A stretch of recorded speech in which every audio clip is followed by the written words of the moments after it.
Hello guys, welcome to my YouTube channel. यहाँ पे हम बात कर रहे हैं इग्नू MT9। ठीक है, ब्लॉक 2 कर रहे हैं आज हम। उसका यूनिट 5 है। ठीक है, जो कौन सा है हमारे पास सीक्वेंसेस है।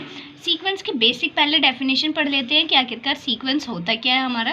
सीक्वेंस होता है, a sequence is an order collection of numbers. ठीक है, ऑर्डर्ड कलेक्शन जो होता है किसी भी नंबर्स का, उन्हीं को हम क्या कहते हैं, सीक्वेंस कहते हैं। कुछ बेसिक पॉइंट्स है इसके जो इंपॉर्टेंट है। A sequence of element of an non empty set S is defined through a function from N to S. इसमें कहता है कि जो हमारा सीक्वेंस होता है वो कोई भी हमारे पास नॉन एम्प्टी सेट का हो सकता है, जो क्या है हमारा एस है, जो डिफाइन किया जाता है हमारे पास किसी एक फंक्शन के थ्रू जो एन टू एस होता है। ठीक है, इसको हम इस तरीके से लिखते हैं कि ये हमारा एक फंक्शन होता है। ठीक है, एन टू एस इस तरीके से दिखाया जाएगा हमारे पास। Then F defines a sequence when the images are arranged in a natural order of a natural numbers. जो इमेजेस फॉर्म्ड होंगी उसकी वो सारी की सारी किस में अरेंज की जाएगी हमारे पास, नेचुरल ऑर्डर नेचुरल नंबर्स में। जो हमारे पास डोमेन डाला जाएगा वो आपका कौन से में से होगा, नेचुरल नंबर्स में से होगा। अगर हमारे पास जो रेंज होगी, जो ये एस है हमारे पास, ये रेंज को या कोडोमेन को डिनोट करेगा। जो ये कोडोमेन का सेट होगा अगर वो हमारे पास रियल नंबर्स के इक्वल हो जाता है, देन उस कंडीशन पे हम कहते हैं कि वो क्या हो जाता है, रियल सीक्वेंस हो जाती है। ठीक है, अब इसका क्या डिफाइन होता है हमारे पास, आगे मैं बता दूंगी आपको। नेक्स्ट है हमारे पास sequence is not a function. ये इंपॉर्टेंट टर्म है। ठीक है, जो सीक्वेंस होता है हमारा वो किसी भी तरीके का फंक्शन नहीं होता, वो फंक्शन के थ्रू डिफाइन किया जाता है। ठीक है, sequence is not a set. Sequence हमारा कोई सेट भी नहीं होता, वो क्या होती है, एक तरीके की हमारी अरेंजमेंट होती है। ठीक है, लेकिन जो इसकी रेंज होती है ना, जो हमारा सीक्वेंस होता है उसकी कुछ रेंज होती है। जो रेंज होती है वो हमारे पास एक तरीके का सेट होता है और वो नॉन एम्प्टी सेट होता है। जैसे फॉर एग्जांपल के तौर पे मैं आपको बता रही थी कि जैसे मान लो कि हमारे पास क्या है, यहाँ क्या हमारा जैसे डोमेन है n। ठीक है, और यहाँ पे हमारे पास कोई नंबर है जो रियल नंबर। नेक्स्ट जैसे कि हमारे पास यहाँ पे नेचुरल नंबर्स है। नेचुरल नंबर्स आपको पता है कि जैसे हमारा 1 होता है, 2, 3, 4, 5 डॉट डॉट डॉट, ऐसे ही रियल नंबर से हमारे पास कोई भी हो सकता है। अब इसके ऊपर जैसे हमने एक फंक्शन डिफाइन किया, ठीक है, जो आपका क्या है हमारे पास n है, वो किस तरीके से जा रहा है आपके पास, वो कहता है कि जो आपकी सीक्वेंस है वो 1/n है। मान के चलो कि हमारे पास यहाँ पे सीक्वेंस उसने दे रखी है 1/n। सीक्वेंस को हम कभी भी किससे डिनोट करते हैं, इस तरीके के ब्रैकेट से डिनोट किया जाता है। ठीक है, अब उसके बाद सीक्वेंस जो होगा, अब इसके अंदर आपको क्या करना है, डोमेन डालना है। तो आप डोमेन डालते जाओ इसके अंदर। तो जैसे आपने 1 डाला तो आपका क्या आ जाएगा, 1/1 हो जाएगा। दैट मीन्स जो आपके रियल नंबर्स होंगे, इधर भी कुछ रियल नंबर्स होंगे, इधर भी कुछ रियल नंबर्स होंगे। तो पहला आपका 1/1 निकल के आएगा, जो क्या हो जाएगा आपका 1 ही हो जाएगा। फिर यहाँ पे जैसे आप 2 डालोगे तो यहाँ क्या हो जाएगा, 1/2 आ जाएगा। फिर ऐसे ही 1/3 आ जाएगा, 1/4 हो जाएगा, फिर 1/5 हो जाएगा। ठीक है, इस तरीके से नंबर्स आएंगे। तो हम कहेंगे जो 1 की इमेज है वो कहाँ पे टेंस कर रही है हमारे पास, 1 पे।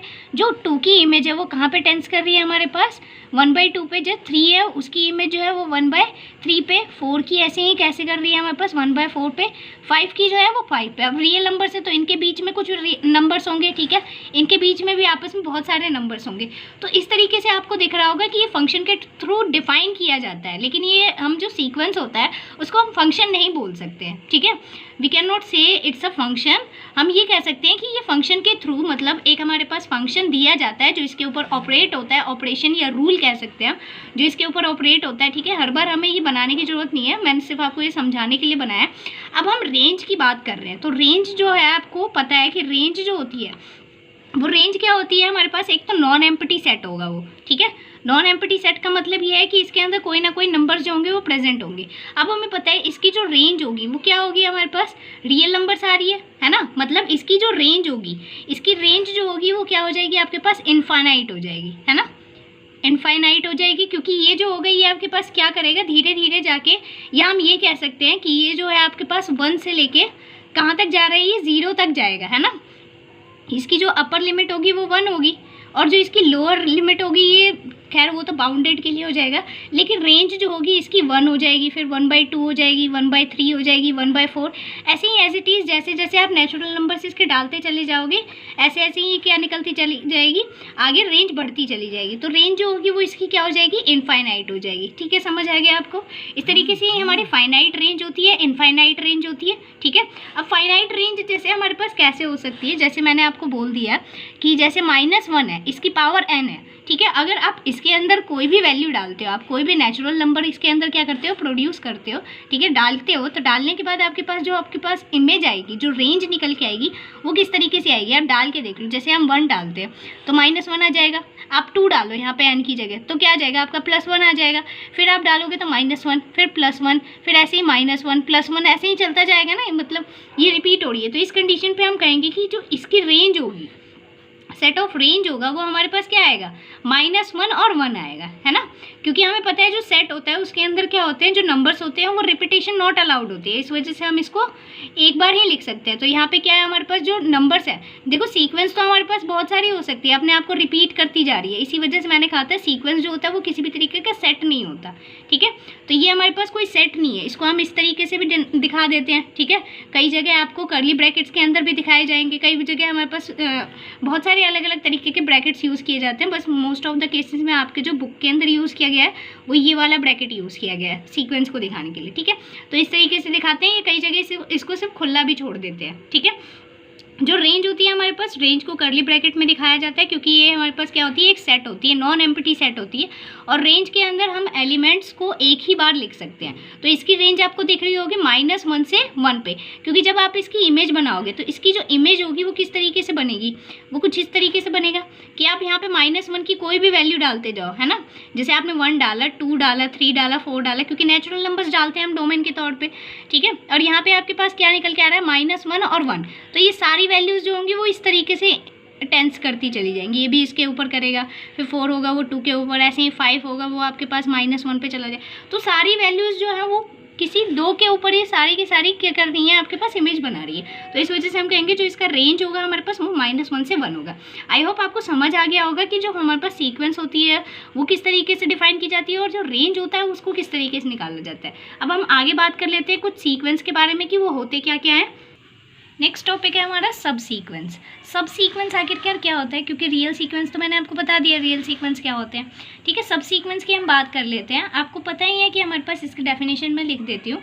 इसमें कहता है जैसे let Sn be a sequence, okay, फिर कहता है let N1 N2 N3 ... be natural numbers such that n1 less than n2 less than n3 less than ... में then a sequence कैसा हो जाएगा हमारे पास, N1 हो जाता है Sn2 Sn3 ... अब अगर हमें इसका सीक्वेंस सब सीक्वेंस निकालना हो तो हम मान लेते हैं कि वो हमारे पास क्या है, Sn तक चलता जा रहा है। इसी तरीके से अगर हमें इसका सीक्वेंस सब सीक्वेंस निकालना होता है तो हम उसको मान लेते हैं Tk। ठीक है, जो क्या होता है हमारे पास k जो होगा वो नेचुरल नंबर से बिलोंग करेगा, या आप इसको ऐसे भी लिख सकते हो, सिर्फ T लिख सकते हो। ठीक है, तो यहाँ पे जो हमारे पास T होगा वो क्या हो जाएगा, हमारे पास सब सीक्वेंस कहलाएगा Sn का। मैं आपको एक एग्जांपल लेके समझाती हूँ। जैसे कि मान लो आपके पास एक सीक्वेंस दे रखा है, वो है -1 4 -19 16 25 36। ठीक है, ये हमारे पास इस -25 है, ये 36 -49 64 ... ये ऐसे ही चलता जा रहा है। ठीक है, अब हमें इसका सब सीक्वेंस निकालना है। अगर बाई चांस मेरे को सब सीक्वेंस निकालना होगा तो मैं इसको लिख दूंगी कि जैसे 4 16 36 64 ... जो ये मैंने सीक्वेंस बनाई है, मैं क्या कहूँगी कि ये जो होगा इसका क्या होगा, सब सीक्वेंस होगा। ये हमारा मान के चलो जैसे Sn है, तो ये हमारा जो होगा वो क्या हो जाएगा, आपका T हो जाएगा। ठीक है, समझ आ गया आपको सब सीक्वेंस क्या होते हैं। इसी के अंदर से सबका मतलब क्या होता है, छोटा। ठीक है। इसी का कोई छोटा पार्ट जो होगा वही क्या कहलाता है, इसका सब सीक्वेंस कहलाता है। ठीक है, I hope you getting my point. जैसे कि एक एग्जाम्पल के तौर पे हमारे पास एक्सरसाइज में एक क्वेश्चन है, वो कहता है कि आपको फाइंड आउट करके बताना है कि 1 2 3 4 डॉट डॉट डॉट। जो ये क्वेश्चन है इसमें कहता है कि बताओ इनमें से कौन सा आपका सब सीक्वेंस होगा। जैसे कि हमारे पास 1 0 1 0 1 0 डॉट डॉट डॉट ये दे रखा है। सेकंड उसके बाद कहता है कि 1 3 6 10 15, ठीक है, डॉट डॉट डॉट यहाँ पे है हमारे पास। फिर थर्ड है आपके पास, जो थर्ड है वो क्या है आपका 1 1 1, फिर उसके बाद 2 1 3 1 4 1 5 डॉट डॉट डॉट। अब आपको बताना है कि इनमें से कौन सा जो होगा इसका सब सीक्वेंस हो सकता है। तो आपको दिख रहा है 1 2 3 4 डॉट डॉट डॉट आगे तक चल रहा है, मतलब इनफाइनाइट नंबर्स होंगे। इसके अंदर आपको क्या दिख रहा है 1 0 1 0 1 0। आपको क्या इसके अंदर कहीं पे भी जीरो दिखाई दे रहा है? नहीं दिखाई दे रहा ना। दैट मीन्स जीरो जो है वो इसके अंदर क्या कर रहा है, बिलोंग नहीं कर रहा, तो ये इसका सब सीक्वेंस नहीं होगा। ठीक है, नेक्स्ट अब हम इसकी बात करते हैं 1 3 6 10 15।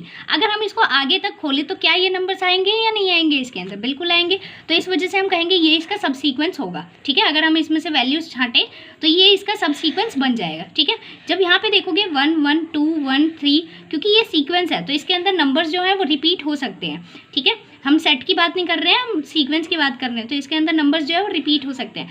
तो क्या आपको ये सारे के सारे नंबर्स इसके अंदर मिलेंगे या नहीं मिलेंगे? बिल्कुल मिलेंगे। तो इस वजह से ये भी क्या होगा, इसका सब सीक्वेंस होगा। I hope you getting my point कि सब सीक्वेंस क्या होता है। अब नेक्स्ट बात करेंगे हम मोनोटोनिक सीक्वेंस क्या होता है। ओके, जैसे हमारे पास नेक्स्ट है वो हम बात कर रहे हैं, अभी पहले बात कर लेते हैं हम बाउंडेड सीक्वेंस की। बाउंडेड सीक्वेंस क्या होते हैं, क्योंकि किसी भी सीक्वेंस का कन्वर्ज और डाइवर्ज होने के लिए इस चीज़ का होना बहुत ज़्यादा इंपॉर्टेंट है। ठीक है, तो हमारे पास बाउंडेड सीक्वेंस क्या होते हैं, S1 S2 SN सीक्वेंस होती है हमारे पास ये इस तरीके की। इसमें कहता है कि जो हमारे पास SI होगा वो क्या होगा, हमारे पास लेस देन इक्वल्स टू में हो सकता है K के, कोई भी हमारे पास K एक वैल्यू होगी जो हमारे पास, और जो SI होगा वो क्या करेगी, हमारे पास सारी की सारी S से बिलोंग करनी चाहिए। और यहाँ पे K जो होगा जिससे सारी वैल्यूज छोटी होंगी वो क्या कहलाएगा, इसका अपर बाउंड कहलाएगा। ठीक है, सेट ऑफ अपर बाउंड जो होता है वो हमारे पास upper bound, set of upper bound bounded above होता है। ठीक है, लीस्ट अपर बाउंड को हम क्या कहते हैं, सुप्रीमम कहते हैं। ठीक है, उन जो सेट होगा उसके अंदर भी सबसे छोटा जो हमारे पास नंबर होगा उसी को क्या बोला जाता है, सुप्रीमम बोला जाता है। ठीक है, इनफीमम और सुप्रीमम के बारे में मैंने अपने पिछले लेक्चर में बता रखा है, आप चाहो तो उसमें से जाकर देख लो, आपको ज़्यादा समझ आ जाएगा। ओके, नेक्स्ट अब हम आगे बात कर लेते हैं। नेक्स्ट है हमारे पास, जैसे कि यहाँ पे फिर उसी के लिए दे रखा है कि कोई हमारे पास सीक्वेंस है S1 S2 S3, उसके लिए कोई भी हमारे पास जो वैल्यू हो जाएगी SI जो होगा वो क्या हो जाएगा, ग्रेटर हो जाएगा किसी एक वैल्यू से। ठीक है, और सारे के सारे जो SI होंगे वो किससे बिलोंग करते रहेंगे, हमारे पास S से बिलोंग करेंगे। ठीक है, सीक्वेंस से बिलोंग करते रहेंगे, तो जिसके लिए ये क्या होगा, बड़ा हो जाएगा। ठीक है, वो क्या हो जाएंगे, हमारे लोअर बाउंड हो जाएंगे। ठीक है, और जो सेट होगा हमारे पास लोअर बाउंड का उनको क्या कहा जाएगा, बाउंडेड बिलो कहा जाता है। जो ग्रेटेस्ट होगा उन लोअर बाउंड में, जो सबसे बड़ा होगा उन लोअर बाउंड में, वो क्या कहलाता है, उसका इनफीमम कहलाता है। ठीक है, नेक्स्ट है हमारे पास, अब मोनोटोनिक सीक्वेंस की बात कर लेते हैं। मोनोटोनिक सीक्वेंस क्या होता है, a sequence AN A1 A2 A3 dot dot dot AN से आगे तक, क्योंकि जो हमारे पास सीक्वेंस होती है ना वो दो तरीके की होती है, एक होती है हमारे पास फाइनाइट सीक्वेंस और दूसरी होती है इनफाइनाइट सीक्वेंस। इसके बारे में हम अभी आगे बात करेंगे। ठीक है, तो जो हमारे पास मोनोटोनिक सीक्वेंस है उसके लिए हम क्या ले रहे हैं, इनफाइनाइट ले रहे हैं। इसको is said to be a monotonic increasing sequence. अब मोनोटोनिक में हमारे पास दो तरीके के सीक्वेंस होता है, एक होता है हमारे पास इंक्रीजिंग और दूसरा होता है डिक्रीजिंग। तो इंक्रीजिंग का केस क्या कहता है कि जो हमारे पास AN+1 टर्म होगी हमारे पास, ठीक है, वो क्या होनी चाहिए, ग्रेटर होनी चाहिए AN से। तो उस कंडीशन, और जहाँ पे N जो होगा हमारे पास किससे बिलोंग करेगा, नेचुरल नंबर से। मतलब इसके बाद वाली जो टर्म, जैसे कि मैं कहूँ कि A2 जो है वो क्या होना चाहिए, बड़ा होना चाहिए A1 से। इसी तरीके से A3 जो है वो भी A2 से बड़ा होना चाहिए। तो उस कंडीशन पे, और वो कहता है कि जब AN+1 में से, इस पीछे वाली टर्म में से जब हम पहले वाली टर्म को माइनस करें तो उसका जो सम है, उसका जो डिफरेंस है वो क्या आना चाहिए, या तो ग्रेटर देन इक्वल्स टू में 0 आना चाहिए। तो उस कंडीशन पे हम कहेंगे इसे क्या होगा, ये मोनोटोनिक इंक्रीजिंग हो जाएगा सीक्वेंस। ठीक है, डिक्रीजिंग की बात कर लेते हैं। वही हमारे पास सेम सीक्वेंस है, जैसे कि हमारे पास AN से रिप्रेजेंट किया जा रहा है यहाँ पे सीक्वेंस को। तो यहाँ पे हमारे पास सीक्वेंस दी हुई है, ये मोनोटोनिक डिक्रीजिंग तब होगी जब हमारे पास जो इसके पहले वाली जो टर्म होगी, इसके बाद वाली जो टर्म होगी, इससे पहले वाली टर्म से क्या होगी, छोटी होगी। ठीक है, तो उस कंडीशन पे हम कहेंगे कि और सभी के लिए छोटी होगी, n जितने भी नेचुरल नंबर से यहाँ पे बिलोंग किए जाएंगे। और हम कहेंगे कि जब हम क्या करेंगे, जो ये बाद वाली टर्म होगी इसको जब पहले वाली टर्म में से माइनस किया जाएगा तो इसका जो डिफरेंस आएगा वो लेस देन आना चाहिए ऑलवेज 0 से, ठीक है। तो उस कंडीशन पे ये क्या हो जाएगी, डिक्रीजिंग हो जाएगी, मोनोटोनिक डिक्रीजिंग हो जाएगा, ठीक है। नेक्स्ट आते हैं हमारे पास एक नेसेसरी और सफिशिएंट कंडीशन होती है कन्वर्जेंस के लिए, किसी भी सीक्वेंस के कन्वर्जेंस होने की नेसेसिटी कंडीशन होती है of a monotonic sequence is that a bounded. अगर वो हमारे पास बाउंडेड सीक्वेंस है तो ही वो कन्वर्ज हो सकता है, अदरवाइज नहीं हो सकता, ठीक है। तो उसके बारे में हम कन्वर्जेंस और डाइवर्जेंस के बारे में हम बाद में बात करेंगे, लेकिन इस कंडीशन को याद रखना, ठीक है। अब जैसे यहाँ बात कर लेते हैं कि इंक्रीजिंग कैसे है, जैसे 1 4 9 16 ये दिख रहा होगा आपको, ये दिख रहा होगा आपको कि ये इंक्रीज़ कर रहा है ना। जैसे यहाँ पे भी है 2 की पावर n एक सीक्वेंस दे रखा है, इसमें हमारे पास जो एलिमेंट्स है वो क्या है 2 4 8 16 ऐसे ही, तो ये भी क्या है इंक्रीज़ कर रहा है, तो ये क्या हो जाएगा मोनोटोनिक इंक्रीजिंग फंक्शन हो जाएगा, ठीक है। इसी तरीके सीक्वेंस हो जाएगा, फंक्शन नहीं होगा। 1/n है तो इसमें यहाँ पे आपको दिख रहा होगा कि ये सारे के सारे क्या होते चले जाएंगे, 1 से घटते घटते घटते घटते 0 तक जाने की कोशिश करेंगे, तो ये क्या हो रहा है डिक्रीज हो रहा है ना। यहाँ पे भी 1/n² है तो ये भी क्या हो जाएगा 1 1/2² 1/3² 1/4 n², इस तरीके से ये क्या हो जाएंगे मोनोटोनिक डिक्रीजिंग हो जाएंगे ये दोनों, और ये दोनों मोनोटोनिक इंक्रीजिंग हो जाएंगे, ओके। नेक्स्ट अब हम आगे बात करते हैं इसके, जैसे नेक्स्ट अब हम आगे बात करते हैं सीक्वेंस के बारे में। आपको बता रही थी मैं कि सीक्वेंस जो होते हैं वो हमारे पास क्या होते हैं, 2 टाइप के होते हैं, ठीक है। पहला होता है हमारा इनफाइनाइट सीक्वेंस और दूसरा होता है फाइनाइट सीक्वेंस, ठीक है। तो फाइनाइट सीक्वेंस आपको पता ही है जिसके अंदर नंबर ऑफ एलिमेंट्स जो होते हैं फाइनाइट होते हैं, ठीक है। इनफाइनाइट में आपको पता ही है कि जो नंबर ऑफ एलिमेंट्स होंगे वो सारे के सारे क्या हो जाएंगे इनफाइनाइट हो जाएंगे, इन्फिनिटी तक टेंस कर जाएगा वो। जैसे यहाँ पे हमारे पास A1 है, A2 है, A3 है, डॉट डॉट डॉट हमें पता है ये AN तक जाएगा, तो ये फाइनाइट हो जाएगा। इसी तरीके से अगर हम बात करें A1 A2, ठीक है, और A3 dot dot dot AN, और उसके आगे भी हमें नहीं पता कि ये कहाँ तक जा रहा है, तो ये क्या हो जाएगा इनफाइनाइट हो जाएगा। AN हमें पता ही है कि वो क्या होता है nth टर्म होता है, ठीक है, nth टर्म ऑफ सीक्वेंस होती है,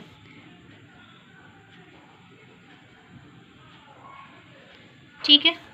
उसके बाद अब हम बात कर लेते हैं, यहाँ पे बहुत इंपॉर्टेंट है ये कि limit n tends to infinity AN equals to में अगर हमारे पास कोई फिक्स्ड वैल्यू आ जाती है, ठीक है, कोई भी हमारे पास अगर इसको सॉल्व होने के बाद AN को सॉल्व होने के बाद limit n tends to 0 infinity पे अगर कोई फिक्स्ड वैल्यू आ जाती है तो उस कंडीशन पे हम कहेंगे कि जो हमारा सीक्वेंस है वो कैसा सीक्वेंस है हमारे पास कन्वर्जेंट है, ठीक है, वो सीक्वेंस क्या कर जाएगा कन्वर्ज कर जाएगा। और दूसरी कंडीशन में जब हमारे पास limit n tends to infinity पे AN जो है वो हमारे पास क्या दे देता है प्लस माइनस इन्फिनिटी दे देता है, तो उस कंडीशन पे हम कहते हैं कि जो हमारे पास सीक्वेंस है वो कैसा है हमारे पास डाइवर्जेंट सीक्वेंस है, ठीक है। ये सफिशिएंट कंडीशन है, इसको याद रखना आप। उसके बाद नेक्स्ट होता है हमारे पास कि लिमिट, ये एक थिंक होती है कि x टेंस टू a जो होता है वो हमारे पास क्या हो जाएगा fx इक्वल्स टू में ऑलवेज किसी एक लिमिट के लिए लगाया जाता है, ये हमारे पास फॉर्मूला होता है, ये फॉर्म होती है हमारे पास, ठीक है। और फिर उसके बाद fx जो होता है वो क्या हो जाएगा हमारे पास कन्वर्ज अप्रोचेस, ठीक है, या अप्रूव लिख लो, कुछ भी लिख लो यहाँ पे, टू L वेयर हमें पता है कि x जो है वो किसको अप्रोच करेगा यहाँ पे टू A को, ठीक है, समझ आ गया। जहाँ पे fx जो होगा वो हमारे पास क्या करेगा कन्वर्ज होगा, और उसके लिए क्या चाहिए होगी हमें L चाहिए होगी, एक फिक्स्ड वैल्यू के लिए हमारे पास कन्वर्ज होगा, और जहाँ पे x टेंस टू A दे रखा होगा, या A आपके पास कुछ भी हो सकता है, ठीक है। अब नेक्स्ट हम आगे की बात कर लेते हैं इसके अंदर। अब जैसे हम आगे पढ़ लेते हैं कि जैसे हमारा कोई भी एक सीक्वेंस है AN, ठीक है, यहाँ पे हमारे पास क्या है n greater than equals to में 1 हो सकता है, तो यहाँ पे जो वैल्यूज़ होंगी A1 A2 A3 dot dot dot हमारे पास AN इन्फिनिटी तक जा रही है, जहाँ पे आपको पता है A जो है वो nth टर्म होता है हमारे पास सीक्वेंस का, तो इस कंडीशन में हमारे पास क्या हो जाता है limit n tends to A हो जाएगा, ठीक है, AN इक्वल्स टू में L, ये फॉर्मूला होता है, ये स्टैंडर्ड फॉर्म कह लो आप इसे। आगे क्या होता है इसका मतलब क्या होता है उसकी बात करते हैं हम। तो इसका मतलब होता है it means AN converge to L where N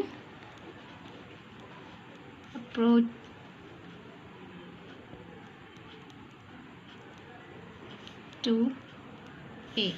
okay, अब नेक्स्ट इसको प्रूव करने के लिए हमें क्या करना होता है, A N minus L mod में जो हमारे पास ऑलवेज क्या होना चाहिए, लेस देन होना चाहिए एप्सिलॉन के। ठीक है, ये सफिशिएंट कंडीशन होती है और अगर ये आपके पास सेटिस्फाइड हो जाती है तो हम कहेंगे कि हमारा जो ए एन है, जो हमारा सीक्वेंस है, वो क्या हो जाएगा, कन्वर्ज कर जाएगा। ओके, फॉर ऑल यहाँ पे हम लिख लेते हैं कि एन जो होता है वो ऑलवेज क्या होता है, ग्रेटर दैन इक्वल्स टू में एम होता है। और फिर उसके बाद हम कहते हैं वेयर एप्सिलॉन जो होता है आपके पास वो हमेशा क्या होना चाहिए, ग्रेटर दैन 0 होना चाहिए। ठीक है, तो इस वजह से, और यहाँ पे m जो होता है वो डिपेंड्स ऑन एप्सिलॉन। ठीक है, फिर उसके बाद तो हम इसको कह सकते हैं कि जो हमारा मॉड ऑफ x होगा वो क्या हो जाएगा, ग्रेटर होता है। इसको हम इस तरीके से लिख सकते हैं कि जो हमारा x होगा वो लेस होगा माइनस a से, ग्रेटर होगा जो हमारे पास x होगा वो ग्रेटर दैन होगा माइनस a से और लेस देन होगा आपके पास a से। ठीक है, इस वजह से हम इसको लिख सकते हैं कि अगर हम इसको प्रूफ करना चाहें तो हम इसको कैसे लिखेंगे कि एप्सिलॉन जो है हमारे पास, एप्सिलॉन माइनस में इसको हम क्या लिखेंगे, ए एन माइनस एल। आप इस मॉड को तभी हटा सकते हो जब आप ये कंफर्म कर सको कि इसके अंदर जो वैल्यू आ रही है वो पॉजिटिव आ रही है। ठीक है, पॉजिटिव नहीं आती है तो हम माइनस लगा के उसे पॉजिटिव लेके आते हैं। ठीक है, ये मैं आपको आगे समझाऊंगी कि किस तरीके से किया जाता है। तो माइनस एप्सिलॉन से लेस हो गया ये, ठीक है, और सॉरी ग्रेटर हो गया, और यहाँ पे प्लस एप्सिलॉन से क्या हो गया, लेस हो गया।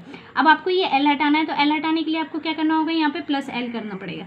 जब आप प्लस एल यहाँ पे करोगे तो यहाँ पे भी आपको क्या करना होगा, प्लस एल करना पड़ेगा। ठीक है, तो यहाँ पे भी एल प्लस करेंगे और माइनस में यहाँ एप्सिलॉन ग्रेटर देन, यहाँ पे क्या हो जाएगा, A N minus L plus L हो जाएगा, और यहाँ पे भी आपको सेम वही काम करना होगा, एप्सिलॉन प्लस एल हो जाएगा। ठीक है, तो यहाँ पे आपको दिख रहा होगा माइनस एल से प्लस एल कट जाएगा, तो यहाँ पे बेसिक जो आपके पास आएगी एल माइनस एप्सिलॉन, जो आपके पास less than greater than A N होगा आपके पास, और लेस देन हो जाएगा ये किससे, एल प्लस एप्सिलॉन से। ये हमारे पास स्टैंडर्ड फॉर्म आ गई। अब इसमें कहता है कि अगर हमारे पास इफ़ एल एन लिमिट जो होगी हमारे पास वो क्या हो जाएगा, यहाँ पे क्या हो जाएगा, limit N tends to infinity. हमें पता है ए एन इक्वल्स टू में अगर कोई भी के वैल्यू आ जाती है तो ये क्या हो जाएगा, फाइनाइट कन्वर्जेंट कहते हैं हम इसे।